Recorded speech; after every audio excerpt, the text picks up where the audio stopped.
Competitive exams prepare అవుతున్నారా? అయితే భయపడకండి. ఈ సమ్ ఒకసారి చూడండి.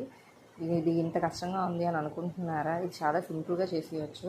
Welcome back to my channel Keerthi Charan. ఇవన్నీ 3s కట్ అయిపోతాయి. ఇవన్నీ డివిజన్ పొజిషన్లో ఉంది. ఇది ప్లస్ మైనస్లో ఉంది. ఇది డివిజన్ పొజిషన్లో ఉంది. ఆల్ కట్ అయితే 1 వస్తుందండి. 1 క్యూబ్ = 1 మీకోసం ఈ సమ్ వివరంగా చేశాను. అలాగే సెకండ్ సమ్ చూస్తే 8 power x = 2 ఉంటే 2 power 6x అని ఉంది. ఇక్కడ 8ని 2 cube అని రాసుకోవచ్చు. ఇక్కడ power 1 when base are equal powers are equal అండి. ఇది ఈక్వల్ చేయవచ్చు. ఎక్స్ ఏమొచ్చి మనం ఫైండ్ అవుట్ చేసుకోవాలి. ఎక్స్ ఎంత వస్తుంది అంటే 1/3 వస్తుంది. 1/3 తీసుకెళ్ళి ఎక్స్లో వేసామంటే ఆన్సర్ ఏమొచ్చి 4 వస్తుందండి. అలాగే ఈ సమ్ కూడా సింపుల్ ఫార్ములాతో మనం ఈజీగా సాల్వ్ చేయొచ్చండి. 2 power x - 1ని 2x ఈ ఫార్ములాలో బట్టి 2x/2 power 1 చేయాలి. దాని తర్వాత ఎల్సిఎం అవన్నీ చేయాలి. ఎల్సిఎం చేస్తే మనం ఎక్స్ వాల్యూ ఏమొచ్చి 3 వస్తుంది.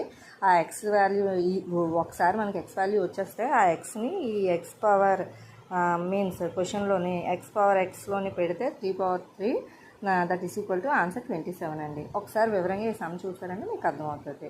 Thank you friends. If you like, please like, share, comment and subscribe my channel.